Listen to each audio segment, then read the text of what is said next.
Et le coup d'envoi de ce match entre le Grasshopper Club Zurich qui évolue avec les maillots orange face à l'équipe espagnole de l'Atlético de Madrid qui évolue en blanc et rouge dans ses couleurs traditionnelles, les Colchoneros.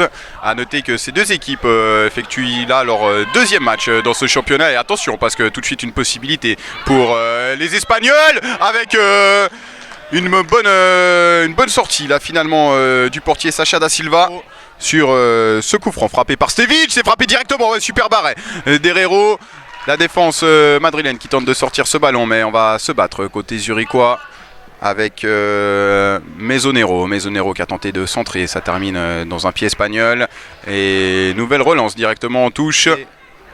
Les deux fois où on est parvenu à rentrer dans le camp adverse, c'était par l'intermédiaire de Wilfred. Ouais, belle déviation là de Borges. Borges encore, qui a pu toucher. Castrati qui tente de prolonger pour Borges. Borges, il s'est bien battu. Il a une possibilité peut-être de centrer. Borges, ouais, superbe le centre en retrait pour Schneider. Schneider, la frappe, encore un arrêt. Attention, hein, ce ballon qui va revenir. Ouais, super barré encore d'Alejandro Herrero. Et attention à ce départ de Schneider. Schneider qui a pu contrôler avant la sortie de balle. Schneider en retrait avec un ballon manqué par Felipe Borges. Ouais, là c'était une grosse opportunité pour les Suisses. Et Wilfred qui a tenté une roulette. Il s'en est sorti face à Schneider. Ouais, Wilfred qui continue. Le ballon qui revient dans les pieds de Wilfred. Ouais, bonne puissance là de la part du numéro 7 qui a trouvé Heras. Heras qui pousse pour Camelo. Camelo qui provoque. Camelo qui va revenir dans l'axe. Attention à ce centre. Ouais, finalement, ça a failli terminer au fond là. Sacha da Silva qui avait mal évalué la trajectoire du ballon. Il a failli être surpris par ce centre rentrant de la part de Sergio Camelo. On en reste à 0-0 dans cette partie. Le dégagement directement sur la tête d'un adversaire avec Wilfred qui a tenté de contrôler ce ballon. Et Castrati qui va pouvoir ressortir. Castrati qui va trouver Borges sur le côté droit. Borges avec le retour de Heras. Borges le centre. Ça passe devant tout le monde. Attention parce qu'il y a le retour et la frappe de Luka Stevic. Ça passe une fois de plus à côté des buts d'Alejandro Herrero. Relance à la main avec Müller. Müller qui remet sur da Silva. Attention parce qu'il y a un gros pressing de l'Atlético et encore un crochet compliqué de la part du gardien. Ouais, ça c'est très bien fait de Euti qui a laissé avec Stevic la bonne talonnade finalement. L'excellent retour de la défense des Colchoneros. Ce qui a permis à Herrero de sortir au devant de l'attaquant zurichois. Et on est reparti côté espagnol. Avec le bon jeu en pivot de Molero qui a trouvé encore une fois Wilfred. Wilfred qui tente le centre. Attention, ouais, superbe sortie de da Silva.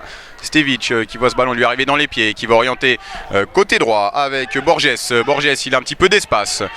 Borges qui prend de la vitesse. Ouais, c'est bien fait avec le tirage de maillot. Borges encore. Intervention de monsieur l'arbitre. Ouais, alors ça aussi c'est des fautes qu'on a l'habitude de voir avec les joueurs de l'Atlético. Et alors ça mérite clairement un carton jaune. Hein. Voilà, effectivement.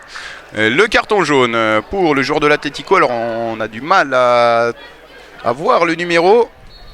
Et possibilité pour Guetze peut-être de venir faire trembler les filets adverses avec cette tête d'André Barbosa qui passe nettement au-dessus des buts espagnols.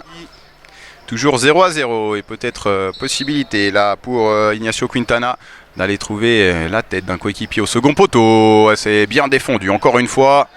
Et Wilfred en deuxième ballon. Wilfred qui prend le côté face à Castrati. Ouais, Wilfred il fait parler la puissance. Le centre de Wilfred. Attention à cette tête de Molero. Finalement, intervention de Sacha da Silva qui peut s'emparer du cuir et qui relance rapidement sur le côté droit. Avec Wilfred qui se propose. C'est joué en deux temps. Le centre avec la tête encore une fois de Müller pour relancer Stevic qui va tenter de récupérer ce ballon. Il aura un petit peu de retard. Attention à ce cuir. La mauvaise sortie de da Silva. Et finalement, l'Atlético Madrid qui peut marquer sur une énorme erreur du portier des Grasshopper Club Zurich. Et ça, ouais, c'est dur. C'est dur pour les Suisses allemands qui ont fait un superbe match. Mais là, ils sont obligés de capituler sur cette sortie de Sacha da Silva, sortie catastrophique là, du portier qui n'a pas voulu mettre les mains. Il a voulu contrôler ce ballon avec les pieds, c'était sans compter sur le joueur de l'Atlético qui traînait dans les 16 mètres. Alors malheureusement, une fois de plus, il va être difficile pour nous de vous annoncer le nom du buteur, alors qu'on va effectuer un changement. Florian Oxa qui sort, le numéro 3, et l'entrée en jeu du numéro 12, Leonardo Uca. Avec le long dégagement d'Herrero et le coup de sifflet final qui met un terme à cette partie entre l'Atlético de Madrid et les Grasshopper Club Zurich, et la victoire donc sur le plus petit des scores, 1-0 de l'Atlético de Madrid, but inscrit par son numéro 15. Alors non, c'est le numéro 9, Sergio Camelo Pérez finalement qui a marqué ce but, excusez-nous.